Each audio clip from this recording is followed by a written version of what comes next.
proches. Europe 1, il est 6h42. Alors que l'addition de l'absentéisme se chiffre à près de 100 milliards en France, cette question, où en est l'absentéisme dans notre pays et en particulier dans les collectivités territoriales? Et vous en parlez avec votre invitée, Stéphanie. Il s'agit de Noémie Marciano, directrice de l'activité santé chez WTW en France. Bonjour Noémie Marciano. Bonjour. Merci d'être avec nous. Alors vous venez donc de réaliser un baromètre sur l'absentéisme 2024 avec un focus spécifique sur les collectivités locales. C'est vrai qu'on parle souvent du privé.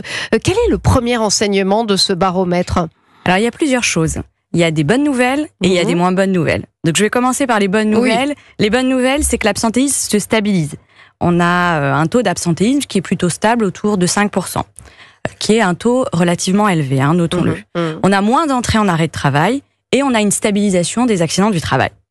Au niveau des moins bonnes nouvelles, c'est que on a une part des arrêts de travail de plus de 10 jours qui augmente. On a une durée moyenne des arrêts de travail qui augmente, qui passe à 32 jours et demi. On a une augmentation de l'absentéisme pour les plus jeunes et surtout une augmentation de l'absentéisme pour les seniors. Alors on va prendre les choses dans l'ordre. Déjà, quand on parle d'arrêt de travail, on parle de quelle sorte d'absentéisme? Alors, effectivement, c'est une bonne question. Dans l'étude qu'on a réalisée, on a séparé les arrêts de travail liés à la maladie. Ceux pour lesquels on peut avoir une action, finalement, ce ne sont pas des arrêts de longue durée, ce ne sont pas des invalidités, des longues maladies. Et on a distingué les arrêts liés à des accidents du travail, accidents de service, trajets, maladies liées à l'environnement professionnel. Donc on a ces deux différences principales d'arrêt. Et ceux qui augmentent, ce sont ceux liés à la maladie ordinaire. Et on a une bonne nouvelle, effectivement, sur ceux liés aux accidents du travail. Alors, quand vous dites maladie ordinaire, c'est quoi, par exemple? Alors, on a deux grands types de maladies. À l'origine de cette maladie ordinaire, ce sont les troubles musculo-squelettiques qu'on peut avoir dans le cadre d'une activité répétitive. Donc, liés au travail? Liés au travail ou pas forcément. D'accord. Et puis, vous avez un accident de tous les jours, du quotidien. Je sors et puis, indépendamment de mon travail, je me blesse. Et puis, on a les arrêts liés au RPS, qu'on appelle les RPS, les risques psychosociaux, et ce sont tous les risques liés à la santé mentale, le bien-être des salariés en entreprise.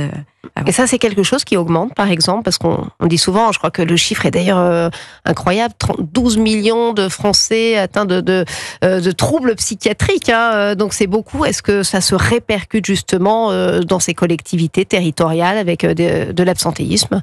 Alors vous avez raison, c'est un chiffre qui augmente. Il y a plusieurs études qui mettent en avant le fait que beaucoup de salariés ont des troubles, et d'agents d'ailleurs aussi, ont des troubles. Et ça, c'est un facteur qui est difficile à mesurer parce que déjà, d'une part, les collectivités, les employeurs n'ont pas accès à ces données à l'origine de l'arrêt. Mais on sait qu'il y a tout un tas de choses, un environnement économique, un environnement aussi dans l'entreprise, une transformation dans l'entreprise qui génère une anxiété et donc qui sont à l'origine de ces troubles-là. Donc vous le disiez, un taux d'absentéisme qui semble se stabiliser, en revanche avec des durées plus longues. Vous faisiez la différence entre les différentes catégories, notamment en âge, et vous disiez donc ça touche les moins de 25 ans et les plus de 60 ans, c'est bien ça? Alors il est en hausse pour les moins de 25 ans, effectivement, et en hausse très conséquente pour les plus de 60 ans. Comment l'expliquer? Alors, il y a tout un tas de choses. Pour les jeunes qui entrent sur le monde du travail, on est derrière un effet confinement. En début de vie professionnelle, on a vécu le Covid, donc on a un impact. Et on a également une évolution du rapport au travail, une recherche très marquée, très exprimée par les jeunes de sens au travail. On a un sujet d'équilibre vie professionnelle, vie personnelle, avec une forte attente de la part des jeunes collaborateurs sur l'implication de l'entreprise dans le respect de leur équilibre. On a aussi des sujets d'addiction qui sont également présents, comme celui des écrans, par exemple. C'est-à-dire, c'est que les jeunes ne viennent pas travailler, ils sont sur leurs écrans, leur PC gaming, c'est ça? Les écrans ont des effets sur le sommeil, par exemple. Les écrans peuvent avoir des effets sur la concentration. Et voilà, et évidemment, le manque de sommeil peut générer tout un tas de choses, dont des maladies physiques. Voilà, bien entendu. Donc, on le voit, le secteur public n'est pas épargné.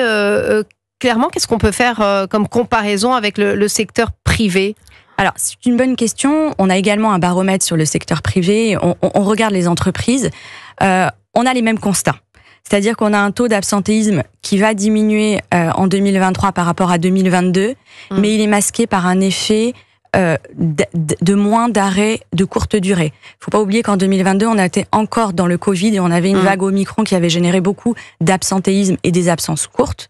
Là, au niveau du privé, c'est la même chose. On observe des arrêts de plus longue durée et surtout un chiffre qui nous inquiète, c'est la prévalence. C'est le nombre de salariés qui s'absentent au moins une fois dans l'année, qui est autour de 30%. Donc un salarié sur 3 s'absente au moins une fois dans l'année. C'est un phénomène nouveau par rapport aux années précédentes. Alors, on imagine que ça coûte très cher. Il y a le chiffre de 100 milliards qui est avancé en France. Ça, c'est quoi? C'est le secteur privé et public confondu?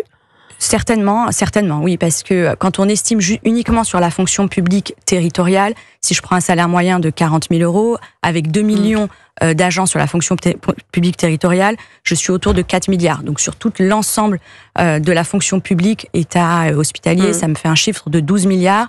À ça, sur le public, je vais ajouter les 15 milliards annoncés par la Sécurité sociale. Et puis, bien évidemment, on a tous les sujets de maintien de salaire par l'employeur qui viennent alourdir la facture. Donc voilà, je suis pas surprise par votre chiffre, mais selon moi, c'est un chiffre qui est global. Ouais, donc un gros coût quand même pour la collectivité, clairement. Et il faut remplacer, n'est-ce pas, ces gens qui sont absents, puisque tout à fait. Par définition longue durée, vous le disiez. Remplacer et puis gérer une désorganisation, faire attention à des sujets qui sont très très préoccupants pour les collectivités, à savoir recruter. Voilà, et donc faire attention au bien-être. Et ça, les entreprises l'ont bien compris.